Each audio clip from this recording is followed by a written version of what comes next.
Good morning, everyone. Sorry for a few minutes here. Do we have any questions as we get started? Okay, the way I was going to do this lecture is at the end of this lecture, we'll have a bit of time and we can do, this is about a quarter of the course already, a little under, and it's a good time to for me to pause and just in some way getting towards getting you a feel for the Bitcoin system itself, the end to end. Yes, Ben. Question about virtual property. Let's hold on to that because we're going to discuss some of these things towards the end of this lecture. In fact, I'll have sort of an open house and things like that. So we should do this. Okay, let's get started. This lecture is trying to put all the ideas together from the last two or three lectures into one overall system where we stitch all the Bitcoin components together to give you sort of a full stack view. I think I mentioned early on in the introduction to these lectures that we look at principles from a full stack perspective. It's really a system design. And this lecture is trying to provide you such a view. And the way we'll do this is through the lens of your programming assignments. So part of the reason you're doing this programming assignments is to afford you a very close view of this full stack, along with understanding some software engineering design principles that should keep you in good stead, in things way beyond just Bitcoin. How does a Web3 stack look like? I think, and what does a Web3 client look like? So you'll get a pretty good feel that way. This lecture will do the stitching together through this lens.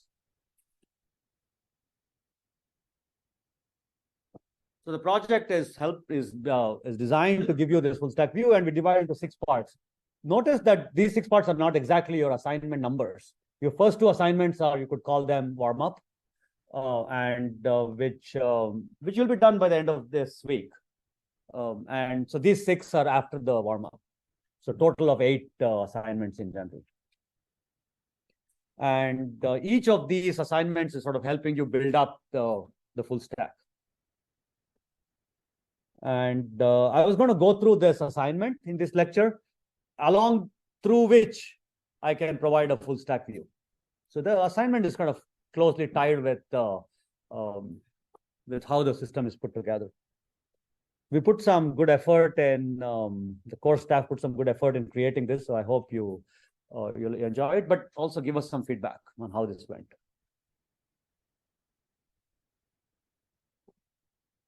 The very first component that you'll do, this is week 3, we'll work on this next week, is just putting a block together. This is the most basic data structure in the in the stack, and it has a header. The block has a header and a list of transactions. The list is an ordered list of transactions. The header has the accumulated hash of all the transactions is in the header. And this accumulation is through this Merkle root. It has a difficulty target. And we alluded to it last lecture, but I'll get back to it in a little bit more detail. It has nonce. This is the proof of work. It has a timestamp, which is useful to update mining difficulties. And finally, it has pointer to the previous block. And this is a hash pointer. So you just have the hash of the parent to which it's connected to. You don't have to take the entire block and hash it. You just need to hash the header of the previous block, the parent block. Does this make sense? This is the basic structure. What these transactions are, we'll cover in week 6. So we'll get there. Our lecture, yeah. So I think week 5 there. So 2 + 5 would be 7, but 5th week. And we'll take a look at then the data structure of the transactions and how you manage that is done in a separate assignment. Here at this point, you just set enough parameters to build this block. The focus is on the header. So you'll see that each of these assignments are relatively mild. I mean, you've been seeing it now, except for a couple at the very end, which is a bit uneven. So we'll give you heads up well in advance. So you may want to plan for that. So that way it's not a shock that suddenly one assignment is a bit harder than the other. Actually, quite a bit. Yes, Ori? Is the person including the mining target just to confirm the not solve the problem? Yes. So how does so validation is a key part. We'll get there when we do a minor, but right now in this lecture we are not. But what's the purpose of having a mining target in the header? Someone wants to. That was Ori's question. Yeah, and the answer is that valid. Yes. Is it Hussein? Hussein?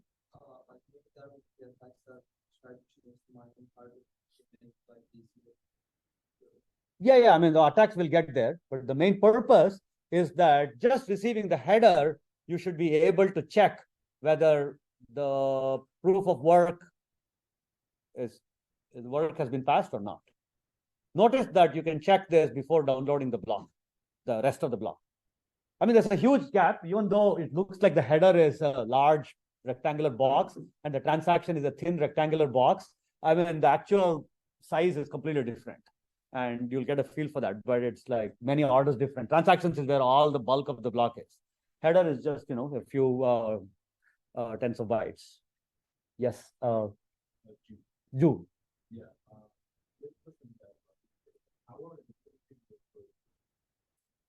We'll get there. We'll do the update in just a bit. When we do the mining, we'll get there. Next, just the next slide. So Ju's question is, how is this updated? And so how is this block constituted? Not yet. In this lecture, we're just looking at the data structure of this block itself. Yeah, these are all great questions. I mean, we'll cover them, week by week. So that was just a block itself. And in week 1, we'll do this block as a data structure, but we'll also put them together as a part of a bigger data structure, which is a block tree, using these hash pointers. And and the idea is that we also introduce the longest chain rule on this data structure, so that you keep track of the longest chain. And if 2 of them have the equally long, then you can pick one at random. And we'll let you code something appropriate, like whichever came earlier.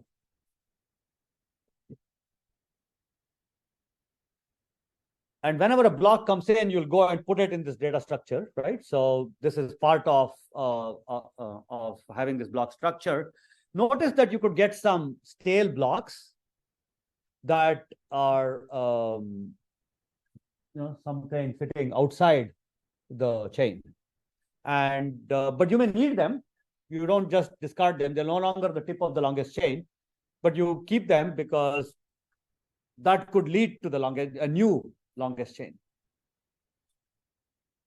Do you see what I mean?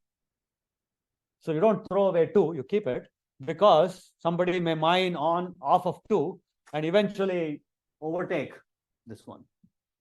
So you keep track, in other words, of blocks that you may think are off the main chain. And of course, usually in a client, you don't want to keep it forever. You'll trip it after some point, and there's notions of checkpoints. And at some point, you say, this is too old, it's not going to be needed, so we'll just trim them. We'll trim the tree. So the tree will look like a long chain, long of nodes, and then at some point, there'll be some leaves at the bottom. Yes, Thaddeus? This should be a stale block that has to be mined locally. Like, it can't be put into like too large of a concept, right? Because like, why would that ever be the longest? So Thaddeus' question is like, where is this blockchain sitting? Right now, the way, and this is the kind of question that your programming assignment will make it super clear. Where does the software run, right? It's not shared in some common space. It's what is called just a client. It's at your end, and different people are running the clients at their end. A proper version of this class would have made the clients fully interoperable, and in fact have a blockchain born out of a class like this. And this class is co-taught with colleagues at other universities. So this could actually be the birth of actually an entire blockchain. But if someone, this is still under progress, and it might very well happen, but I need some volunteers for that. Keep that in mind if someone's excited about it. But in this class, it will not be so interoperable, just because the amount of work needed to create these wrappers is a little bit outside the scope of an assignment in a class. But largely interoperable within, you'll spawn yourself different clients and create a local blockchain. So it would have been satisfying, more satisfying if it were part of a bigger blockchain, like all the students here have a chain, and perhaps the transactions are actually at discussions or more. But that's for another time, for a later as the class progresses. Did it answer your question? This chain is run locally, just individually. And the interactions, they haven't come to the network. So if you don't communicate, of course, nobody knows what's happening, and the communication will come in. Right now, in the first week, we're just setting up the data structure all at a local level. Stale blocks are good, but another thing could happen. You could receive a block, in this case, I'm calling it 7, that doesn't have its parent. I have never received its parent. And this is called an orphan block, because I haven't seen its parent block. And so I just keep it in the orphan pool. And as and when the parent is arrived, you can go and put it in. Seems like all reasonable things. The only thing is that in a blockchain, people could be looking to attack your design, and orphan block sizes and block sizes are fixed, and orphan block total memory allocation is fixed, and someone could try to do some attack on it. Can someone think of that, what an attack is? It's a good time to get a feel. I think we'll talk a lot about protocol attacks and mechanism design attacks in the class during the lectures. But when you think of this lecture, I'm getting a little bit into the software design part. So get a feel for what kind of attack at a software implementation level is. Can I get your name? Abid. Abid? Yeah. Go ahead, Abid.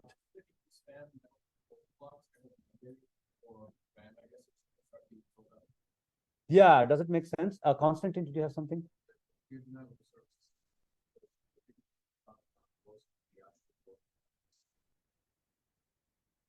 But one could think of spamming the entire network itself. How does this look different from spamming the, spam in general? Masa?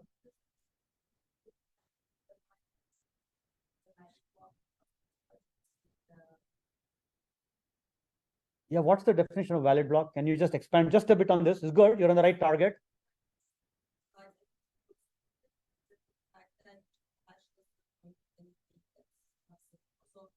There is no way that you can say that it's a network problem that it has received the partnership, or it is the minus problem.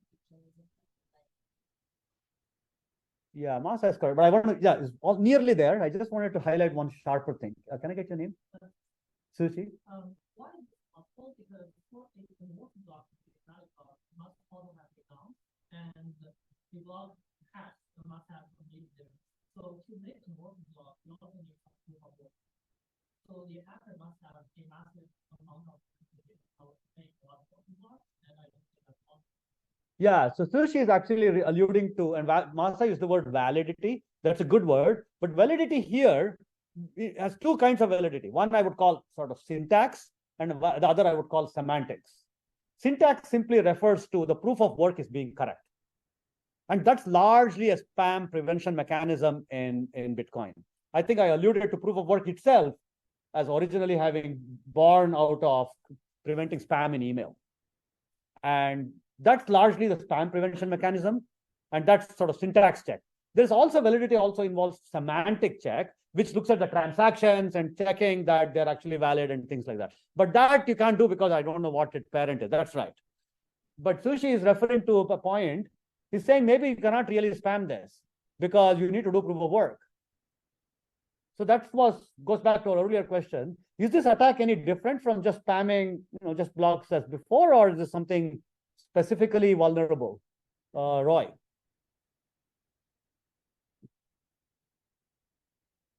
Did I get your name right? Yeah. I'm not so sure, but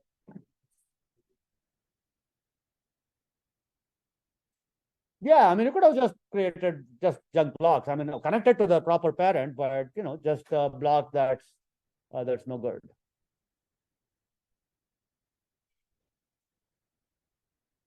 No, that's not the goal. The goal was, as Abid pointed out, the goal is to just create denial of service. You have some memory limits, and that memory just overflows. And if you weren't careful with how you implement it, that could have a ricochet effect on your entire client. But there was someone who raised their hand. The one behind Constantine. Okay, he's busy. Did you raise your hand? Yeah, but are they the same or they're not? Actually, I want to get to this point. Is it harder to or easier to spam the orphan block size memory? So she's pointing out it's the same effort, so there shouldn't be any spam. Yeah. So do you want to say something, Kaya? for all, I don't understand why. Let's say we have a new order block that is it has no parents, so we can just put a random hash.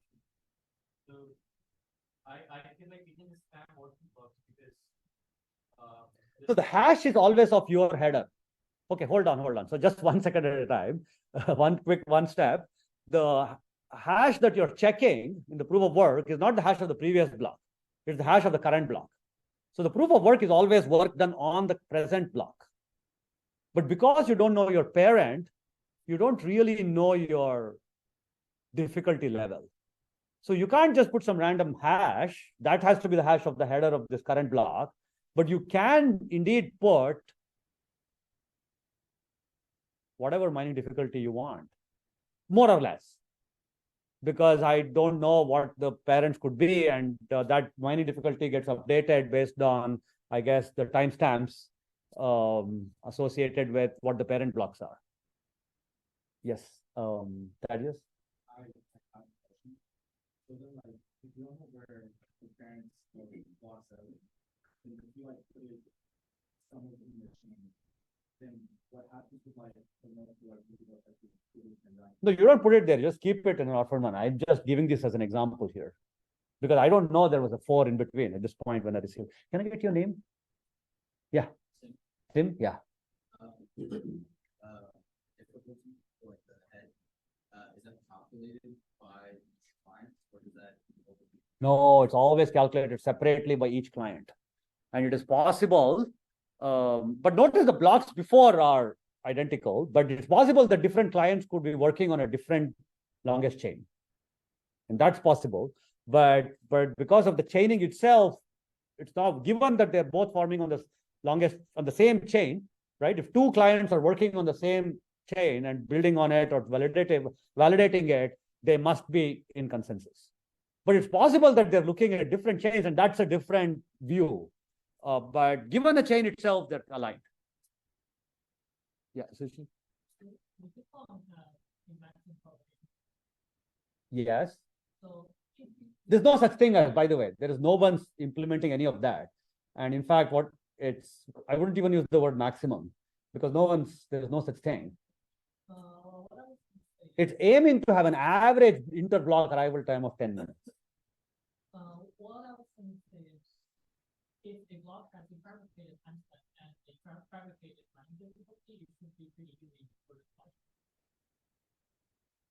Yes, but someone comes afterwards. So Sushi is pointing out, let me repeat the question. He's saying if timestamps are all local, no global synchronization clocks and no wall clocks, then what's preventing anybody from writing whatever they want and mine? Yeah, I mean, that's part of the attacks we discussed, perhaps a little bit too quickly.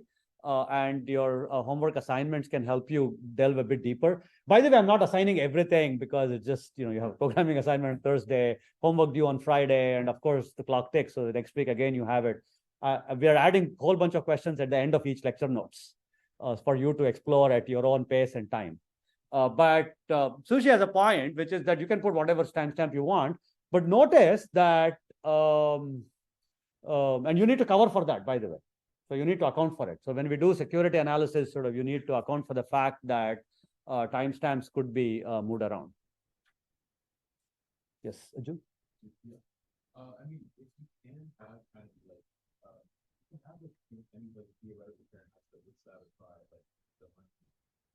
Yeah. So with that,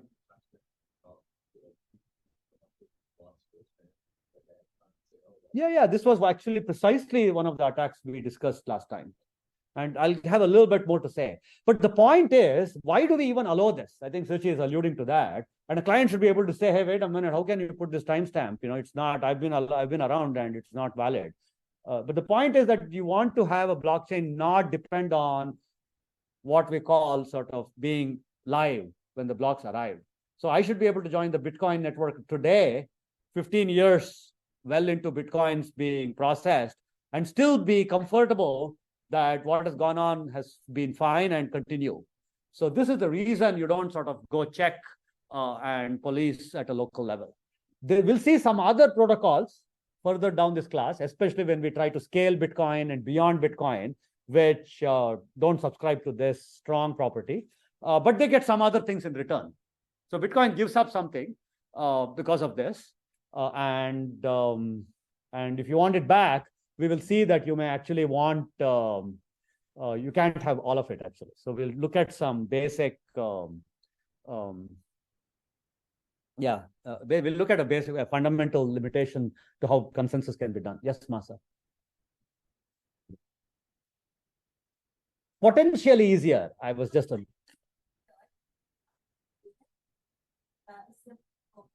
on the mask, you can change, you can also change the hash of the hands, but because nobody knows what the kind of stuff.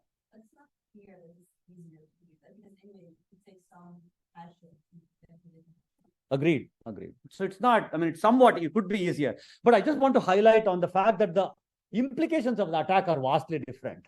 The attack on the orphan block is simply like a memory attack, whereas attack on the block itself and where it passes could have much serious implications because that affects the ledger itself. So the attack scope is quite different. But nevertheless, I'm using the word attack in a broad context. So the attack on the orphan block and the memory associated is more like a software or a client level attack. You could even call it sort of a network level attack. Denial of service. I think someone mentioned it. Okay. Sorry. Yeah. I mean, you mentioned that we don't know where to place block 7. Don't we, isn't every block stored in a memory address that's equal to the hash? There's no memory address per se because each client may have its own memory. So the hashes are pointers are actually just hash pointers. There's no actual memory, right? So when your local implementation, you may have some convenience like that, but if that's kind of independent representations at different people's machines. Notice that a pointer is simply a hash pointer. That means just the hash of the block to which it points to. Hash of, in fact, to be precise, hash of the header of the block to which it points to. Okay, so let's, I think this is still week 1. So it's good. Week 2, we will actually create blocks, the mining process. This is a core component of the client. And in this way, you actually constitute the block. Again, you first constitute the header and then constitute the rest of the block, which is the list of transactions. We'll go a little bit deeper into these transactions, exactly what the syntax is and what there are basically 2 types of transactions. There are print money out of thin air transactions. They're called coin-based transactions in Bitcoin language, but these are coins that just got invented. And then there are coins that are, reused. So these are largely 2 types of transactions. And we'll spend one of the weeks getting deeper into it, and I'll talk about it just a bit. But the header is crucial because that's where you show that you did the work. And to do that, you have to find the nonce. So finding the nonce is a large part of block creation. That's actually where you work, where you mine. And the only real way to find this nonce is to just try these hash puzzles. And you keep trying a header until it works. So I noticed that different nonces make the header different. And you take the hash of that that outcome will be different, and they have to be less than the mining target, which is inside the header itself. So everything is sealed. A mining target is set by protocol, and we alluded to it last lecture, but I'll have it just a bit, just in another slide. We'll see this in detail. And you want to change the timestamp. You may also want to change, if new transactions came in and you updated it while you're doing the block, you may want to change the Merkle root because the transactions changed, so the Merkle root also changed. Okay, so that's a relatively clean mining operation. And a large part of this week 2, is just to build this logic. And mining difficulty, I think we came to this, is to update it roughly, not a maximum 10 minutes, but roughly inter-block arrival is 10 minutes. So you look at the past n blocks, check how much time it took, and make sure and look at the ratio of the time it took to 10 minutes per block times n, right? So I guess 10 n blocks. And the ratio will tell you if it is more than 1, then you want to stretch time. If it is less than 1, then you want to compress time and make the target easier or harder. So if you think blocks are coming faster, then you want to make the difficulty harder. If the blocks are coming slower, then you want to make the difficulty easier. And you just make it based on the ratio. And n is set to be 2016, couple of weeks. At the rate of 10 minutes, about a few weeks. And so you adjust the new difficulty just in the same ratio. The ratio of new difficulty to old difficulty is exactly the same ratio as the average, the total time it took for the last some blocks. And as a good engineering design, turns out to also have strong mathematical implications. You don't want to make these changes abrupt. And in other words, you put some limits. That limit turned out to be 1/4 and 4. Those were design choices. Mathematically, it just needed a constant bound, like a finite fixed bound. And what that bound is and why it was done, we'll explore it in some homework, not to be assigned, but I think it's a bit too much to be assigned a homework. But sort of good theoretical work went into understanding why this is there and so forth. Notice that these were all done in the original 8-page white paper, and the math and the justifications have come only much later. And finally, the longest chain is replaced by the chain with the most work. And the most work is, as Masa alluded to, is not just looking at the difficulty, but looking at actually the nonce that was put inside the header. Because the nonce is chosen in such a way that the total difficult is the hash is less than the target, but in general, it's less means it could be anywhere less, and you could get lucky and actually have a very tough block, like looks like a lot of difficulty. Simply had lots of zeros. Does it make sense? So I think this was how you adjust the difficulty. There are already questions around it. Okay, so far we've had a block data structure. We know we can put blocks together. We can mine a block. We can also receive a block and put it in the data structure, in the tree data structure. And we use the longest chain rule, actually the most work rule. Okay, in week 3 is where we actually start transmitting blocks. So this requires a little bit of networking. I think I alluded to this at the very beginning. Some of you asked what's the prerequisites for this class. It's kind of mild, but at the same time, you need some basic networking primitives. We'll give you libraries. We'll build a scaffolding and skeleton code. So it's not like you're starting from scratch. And roughly speaking, you will need to be able to send blocks to other nodes and other clients. So this is where you will create 2 clients, just a copy of itself on 2 different machines, and actually do a send. And this send is sent as a regular on just the IP network. And so we'll give you all the scaffolding and skeleton network and sort of basic network library to be able to do this. Part of the work is to be able to have an address, a network address, and serialize the block. And when you receive it, you deserialize it and form the block. It's kind of bread and butter networking things, which you may have required in an undergrad class or something. Here, it's a core component of the stack. In fact, that's the bottom layer of the entire stack is sending these transactions over the IP address. We'll make it a bit simple. Normally, building a full network, and this is actually part of the challenge in making this client fully a functional is this network. If we had enough of a network built already, then it would have been a interacting blockchain.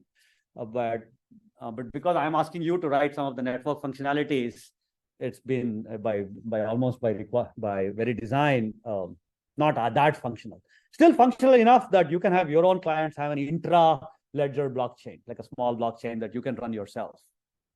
But because you're doing that, you don't really, I'm not asking you to do a peer discovery protocol and keep track of this peer list and have what I call network hygiene, which is every now and then explore the network space. Last lecture, we covered a good bit of networking issues, right, in blockchains. And so most of those we are not going to implement here. You have enough work as is to be able to do it this week. And we'll do a deregular. You will do a deregular topology, but we'll centrally feed the addresses to this rather than sort of keep a list and do it randomly. Yes, Abhit. What do I mean by that? Well, I will give you, we'll ask you to have a fixed set of peer addresses and pick a subset of them, and the subset is D. But in a real network, you would have this dynamic list, keep updating the list because new nodes may come and go, and also network hygiene. You may want to change the topology. You may want to implement Dandelion. All of that are possibilities. We covered it last lecture. That was a sort of a networking protocol. Did you have a question, Jude?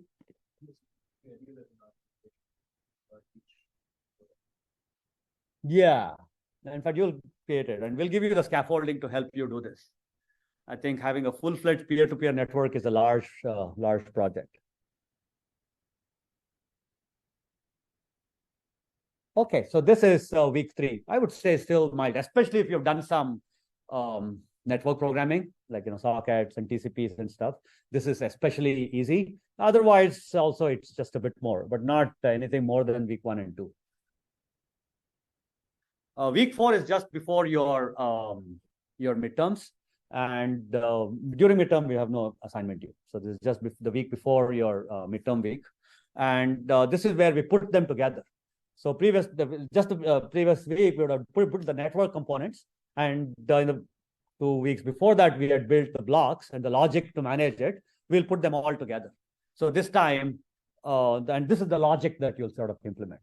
This combines what you've done so far, which is you receive a new block, you check for the validity syntax of the header. That means check for the proof of work. And if the parent is the tip of the local blockchain, then you can just go and validate the transactions. So in other words, you validate semantically as well. Make sure the transactions are in line with the ledger created so far. And if so, then you go and update the ledger. What these update events are, right now you just implement this logic, but what the actual update is, how do you do the validity check? Hold on for a couple more weeks. But right now you just do enough of the logic. Well, if it was not the parent of the tip block, then you call that an orphan block and store it in the orphan buffer. And but if that parent exists, sorry. Or otherwise, if the parent exists in the blockchain, then that's a stale block because it's not the tip of the thing. You've seen something longer, or strictly speaking, harder. But so this is a stale block, but you still go and validate the transactions because you know the chain, and that sort of updates the state for that and keep it ready whenever it's ready to grow on below it.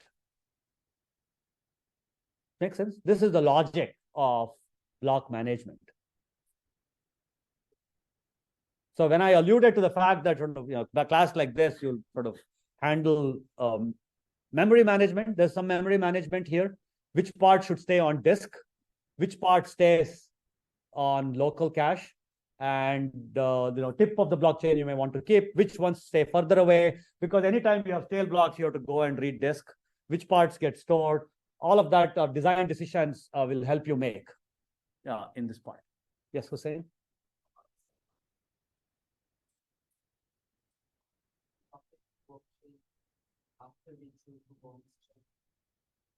What do you mean by update the blockchain?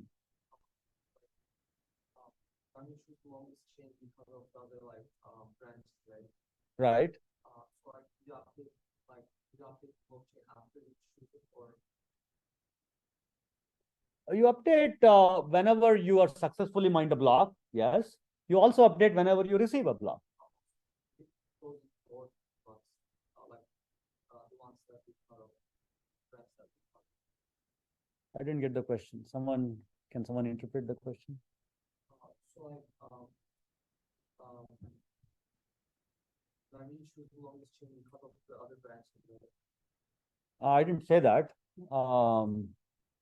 No, I didn't quite say that.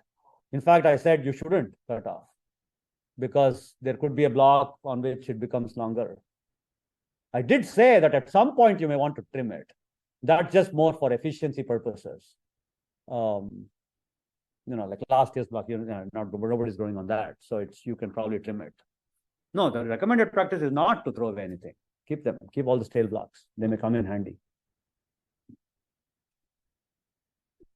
We haven't talked about incentives, but when we come to sort of Ethereum, different longest chain protocols have different incentive systems. In Bitcoin, we haven't talked incentives at all. So we have a lecture on that, so we'll talk about it. Okay, so far we've looked only at, does it make sense? Anyone else have any questions? Okay, if not, so then I want to say, so far we only looked at blocks, their data structures, and transmitting them, validating them, and the logic of the longest chain. Okay, so that's good. But last slide, I talked about this notion of validate transactions. That's a semantic notion of validation, not a syntactic one, which is just checking proof of work. And so what does this mean? And what does it mean to update the blockchain? So updating blockchain has sort of two components. One is updating the structure itself. New block comes in, you go put it. But that's not the update there at the end of this, at the very, the third block there. There, the update has to, the fact is that you update the ledger or the way semantically interpret the blockchain.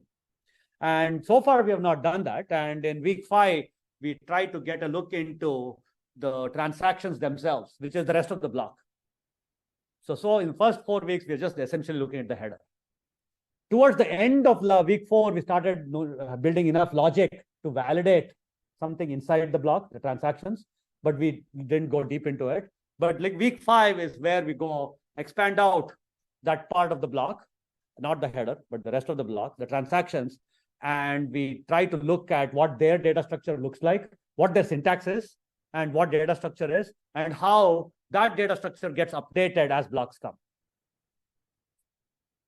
And we'll use a ledger management data structure called UTXO. UTXO refers to unspent transaction output.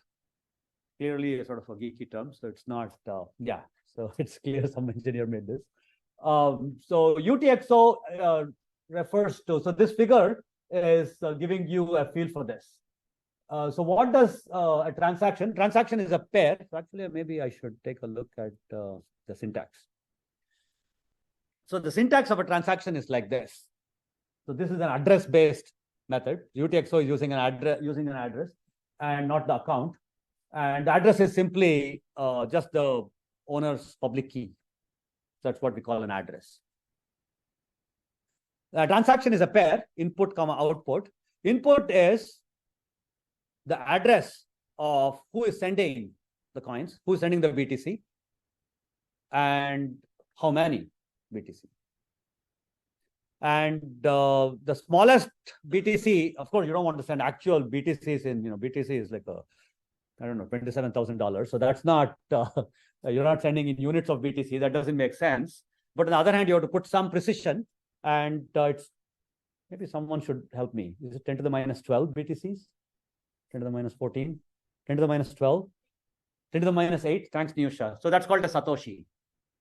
So Satoshi refers to the smallest unit, which is 10 to the minus 8 of a BTC, which is some small pennies today, but who knows at some point. So that's a parameter chosen. It's called a Satoshi. That's the smallest. That's the precision in which you can represent the BTC. And the output has the exact same syntax. This time the address is whoever is receiving it. And the amount, notice that need not be the same as the input. but the amount can never be more than the input. Yes, Abid.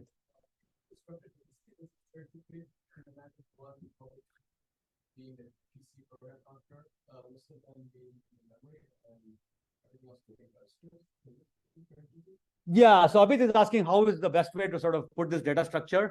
That is something we made some choices in the software engineering to help you and put some scaffolding, but there is some design optimization, available for you. There is some design space. It's good you're thinking ahead. So week 5, you will have some opportunity to do that. But the way we will manage, of course, there's a signature on a transaction. So the transaction has to be signed by the secret key associated with the public key of the sender, because that's the owner of that coins, and that person, should sign. And the signatures are done using the secret key, and anyone else can verify using the public key that's put right there in the transaction. And you can append public key within the signature just for easy ease of verification. So that's what the validation is. Validity means every transaction input address. So how do you check this person actually had this coins? Well, that must have been the output. So you must have gotten the coin somewhere in the previous ledger, and that is managed by looking at mapping this input coin to an output of a previous transaction.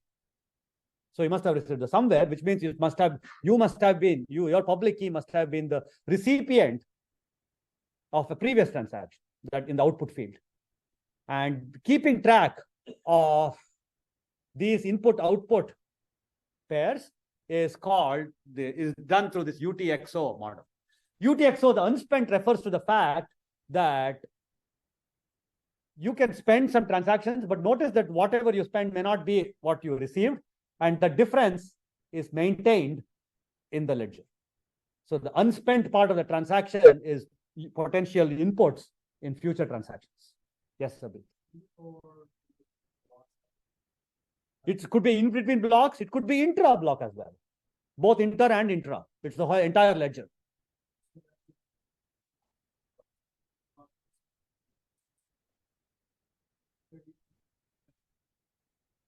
And for the very Genesis, all the blocks there were no transactions in the Genesis block.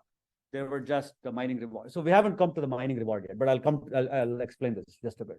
We haven't talked about incentives yet, but notice that there is a gap between input and output. The output cannot be more than the input, but it has to be strictly less, and there is a gap, and you want your ledger to be complete. I mean, they can't just go away somewhere. The total coins should be conserved, and we'll talk a little bit about that syntax. But otherwise, are there any questions at all on this?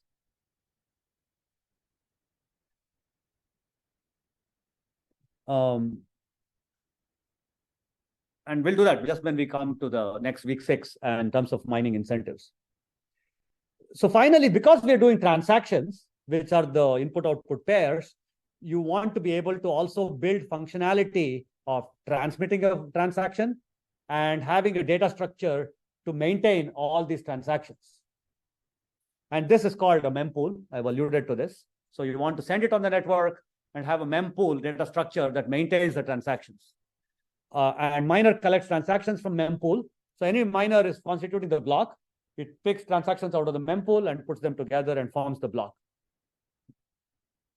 And but then notice that there could be multiple things to choose from, because more transactions than you can fill in the block. And which ones do you pick? Well, the miner has the choice. They could choose to censor, ideally, hopefully not, but maybe. You don't control it. They have plausible deniability, right? Nobody can check what I have. I mean, there's no such, because there's no guarantee what state I have, and I'm just going through the network. So miner can constitute the block out of transactions from the mempool, whichever order it likes. Typically, it does it, and it's incentivized to pick those transactions which give it more rewards. And again, I'm alluding to these incentives, but we'll put them all together very soon. So in week 6 is, and this is where some more work is needed. I think week 6, 7, 8 are the harder parts of this assignment. 7 and 8 maybe a bit more. And 6 is started getting towards it, where you manage the entire logic of the UTXO, which is blocks are added and removed. The transactions may have to be removed from mempool because they got added into the block, and you may want to add transactions, update the state because the new block came in, the new transactions came in, so that changes the ledger state, and they have to get entered in, and that changes the what if something got spent, then you have to update that. So these updates are all done in week 6. So week 5 was sort of still syntax of transactions and data structures around it. Week 6 is the logic around managing transactions. Just like week 1 was just blocks and data structure around it, and week 2 was the logic. So week 5 and 6, we do the same with transactions. And so this is the key. So I've been alluding to this. This is the sort of incentives, which is the input minus output for transactions was called a transaction fee. So think of it as a tip to the miner who picks up the tip. So the difference is picked up by the miner. And so the miner puts a final transaction, which is the aggregated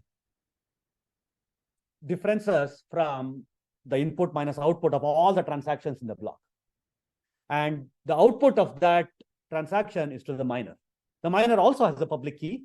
And when you do validatory checks, you can check that the amount given to the miner is equal to the differences of all the transaction input outputs in the block. So that's the final transaction that gets in. Notice that it has to be at the end of every transaction because only then it's sort of valid. Because other transactions have gone in, the differences get made up. So a miner has every incentive to pick those transactions that have more tips. So in a way, clients who are submitting transactions would like to they basically compete with each other on a market, which by giving these transaction fees, if the market is congested, then you have to pay higher fees. And understanding the efficiency of these markets and how Bitcoin does it and what Ethereum does is a good sort of discussion. It's a great topic to discuss and explore in your project. But I'll allude to quite a bit of that in the lecture notes, but also in some of the assignments around it. Yeah, Constantine.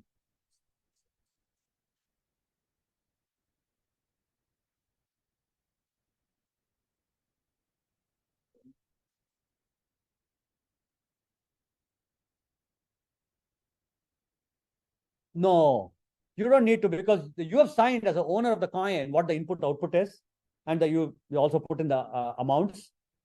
So anybody can do the arithmetic after that. There's a difference, and I can do the arithmetic.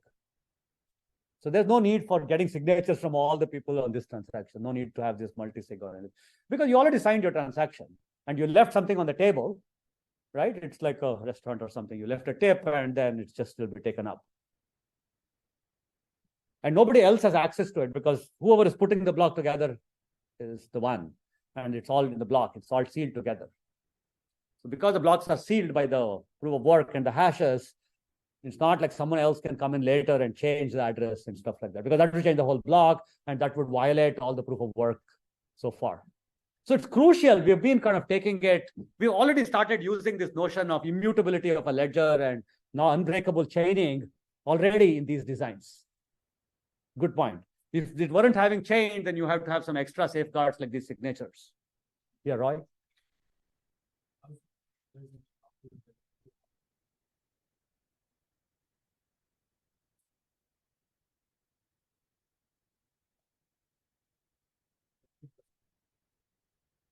Yeah. It's definitely an auction.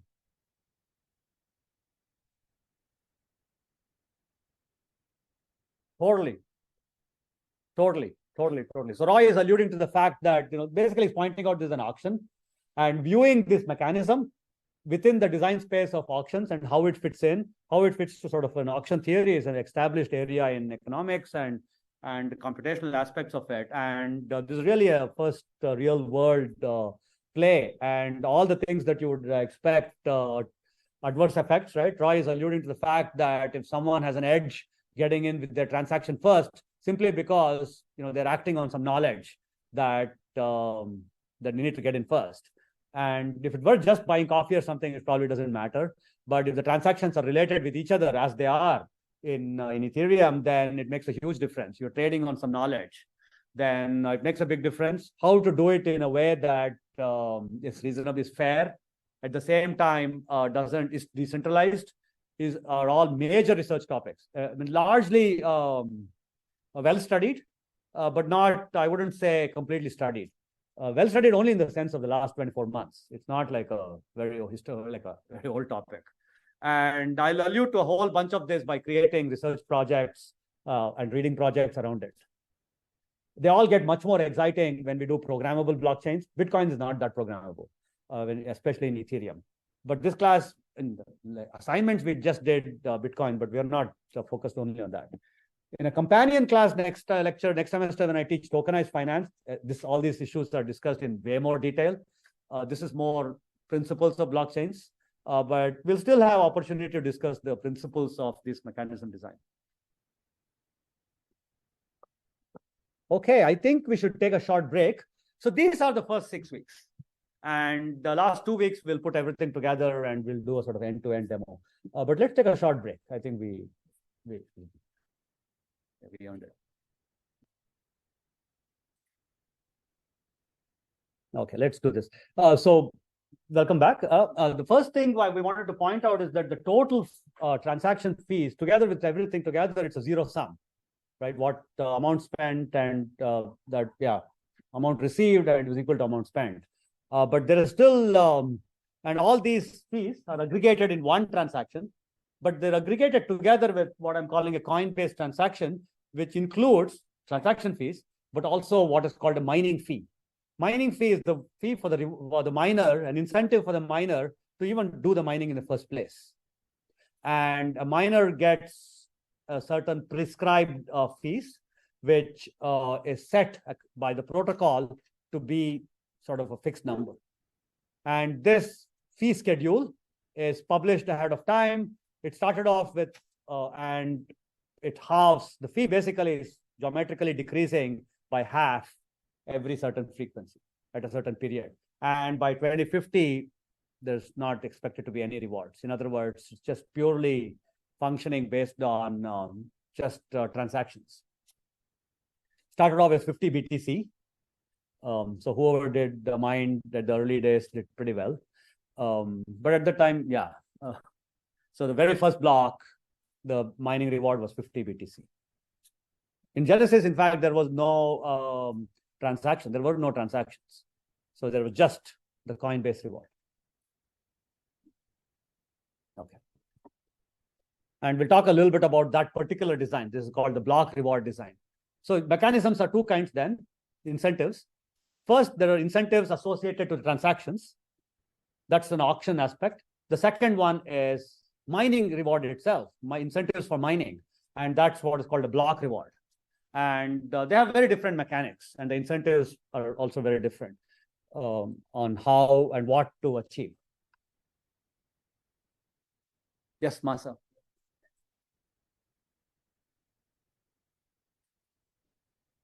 Yeah, so mining rewards is about is referring to, as Masa is pointing out, mining rewards is printing money out of thin air, right? And that's inflation.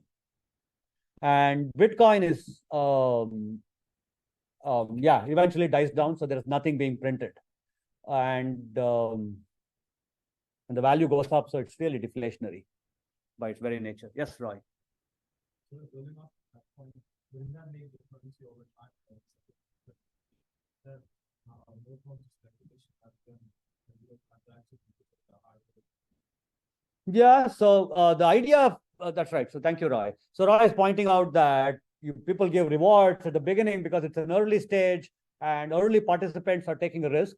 That means mining instead of, I don't know, doing AI or something with their GPUs. And they should benefit from any network effects they help build.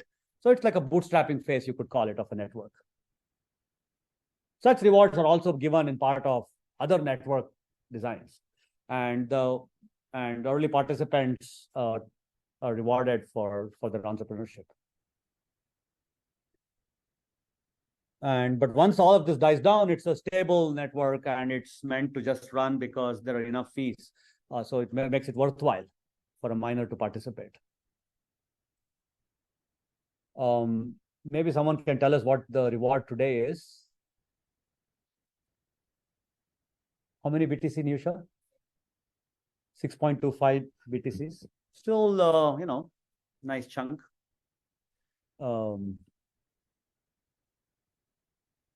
Okay. So far what we looked at is how blocks are sent, how they're validated, and validation of a block of a transaction. When whoever made the transaction and whoever received on the receiving side, they're always interested in when their transaction got into a block, because until then your transaction is in the ether. It's not been processed. But getting into a block means it got processed, and once that block got transmitted, people can see it on the ledger. Your block got processed. But the point is, it's not necessarily enough because of the way the longest chain works. It's not enough to think that I'm done. If I am a recipient, I got the coins. The reason is there could be a longer chain that knocks off this block. So let's look at this situation, which I'm calling confirmed, the block that's called confirmed. So there's a transaction inside it that you say is confirmed. So confirmation is a little bit different than just processing a transaction. And because all transactions inside a block are treated together, I might as well call validating a block or processing a block and confirming a transaction.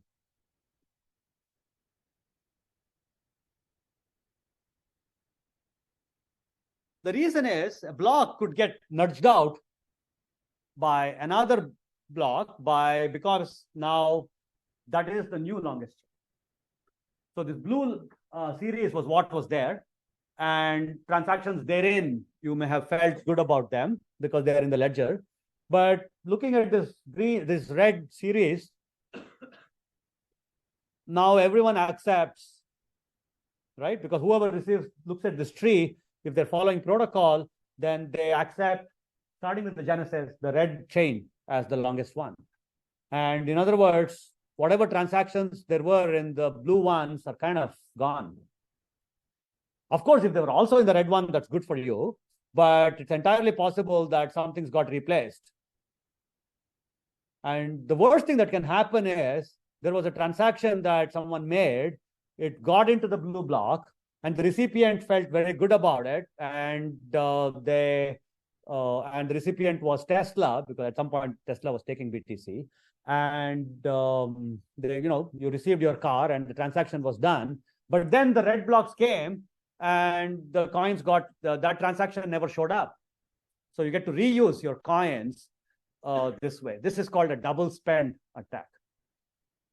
So anytime a block gets dislodged like this, opens up the possibility of a double spend, because a transaction could be in that blue block, upper one, and in the red one, but for different outputs.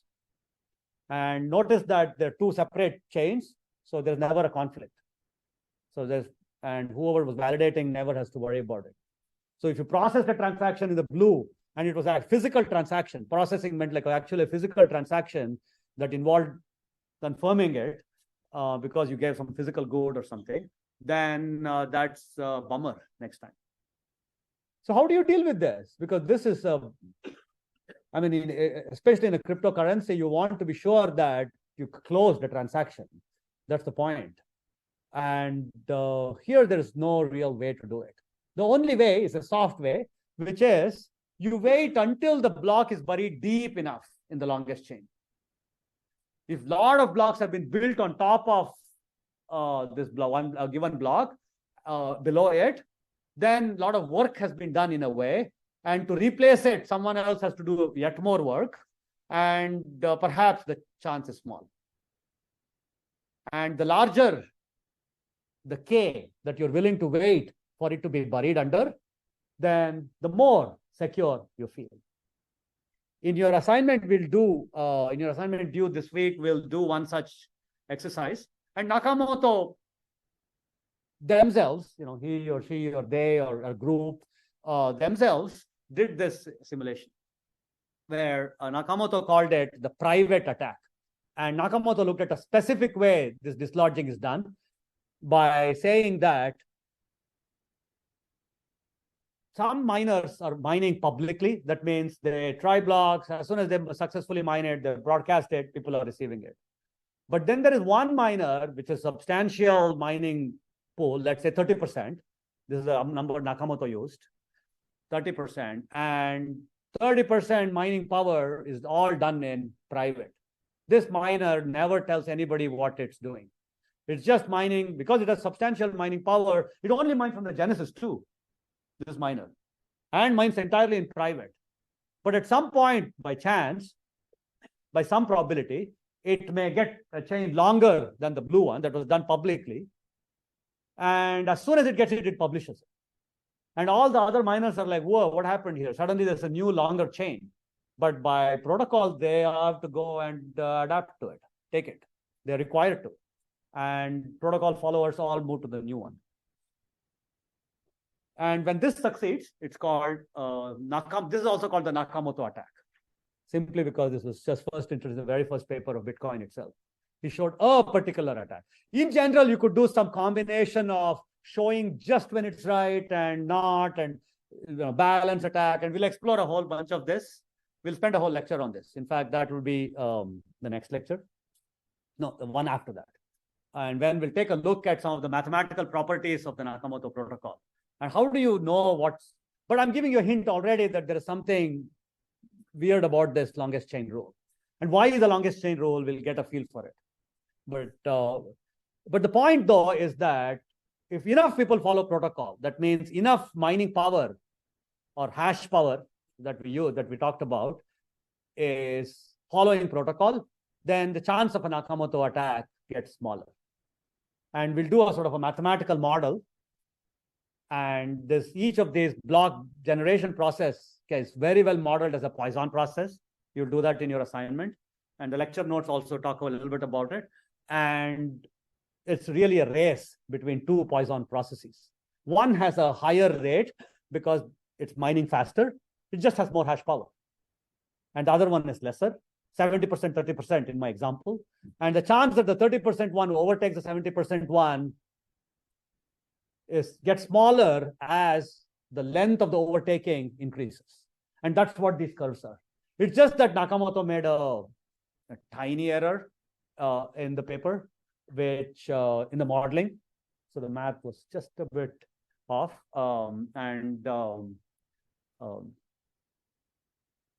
It doesn't take away from the beauty of the paper. If it only sort of embellishes, everything was so good. The intuition was perfectly right. The calculation was just a bit off. And you'll explore the Nakamoto's mistake. Yes, can I get your name? Ben. So, mine a block, you want to vary it like possible, but you're the only one who knows that the block is in mind. How do you get other people to vary it? Oh, you only do it on blocks that are public. You cannot, if there's a transaction in a red block that's not been released, then there's no. Ben's question is, what happens if some block it's there and the miner knows it's there, but nobody else knows?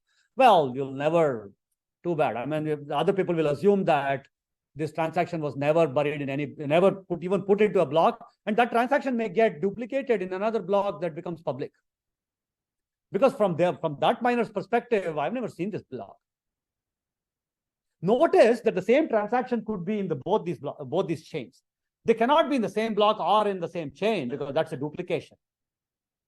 Or if it's duplicated, then maybe you throw away some of those transactions, duplicate ones. But there's no need to be duplicated within the chain. But across chains, they could entirely be duplicated. They're very likely, in fact, to be duplicated. Yes, Tim.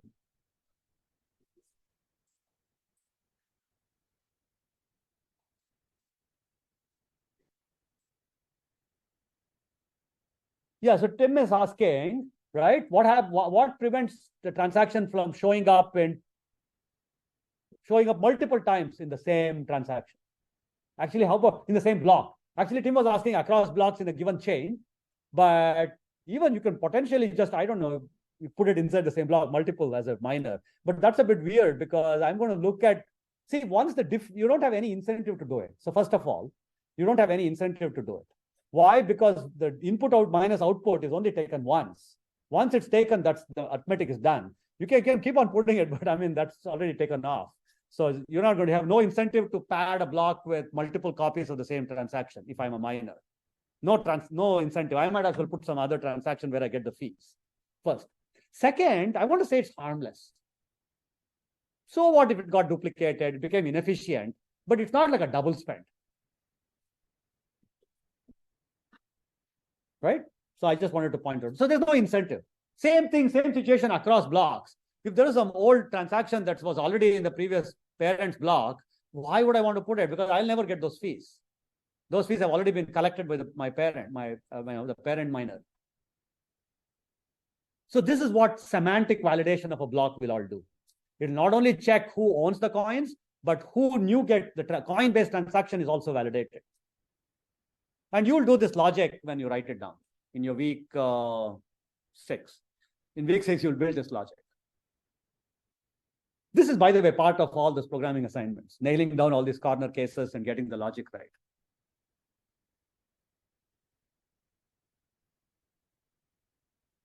Okay, now there is finally, I want to say, okay, these are things that we won't do in this class, not in this class, not in your assignment, programming assignment, which is, and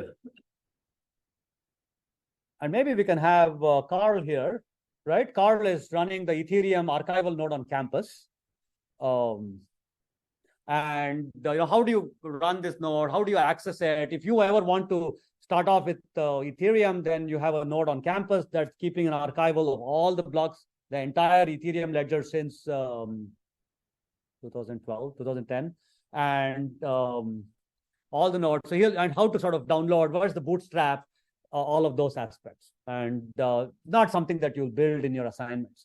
And the point really I want to say is that you don't download the block, you download the headers is plenty good.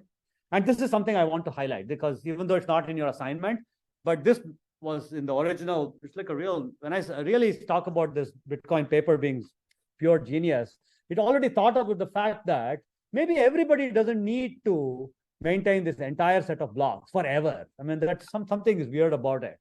And Nakamoto thought about that very early on, especially if you're just making transactions and you're not a full node. If I just want to make a transaction and I want to check if it got in, why should I keep track of everything?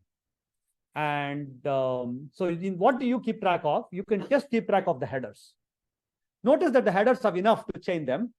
The chaining is all at the header level. And the only thing about the transactions is in the Merkle root, the accumulated hash. And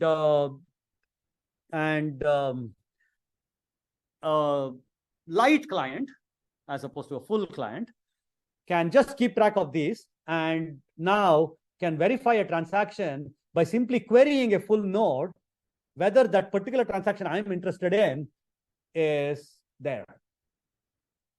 And that whoever has archival capabilities has the data availability aspect, then they can provide the Merkle proof of my transaction is there. I have the root, and if you give me the proof, then you could not have spoofed that.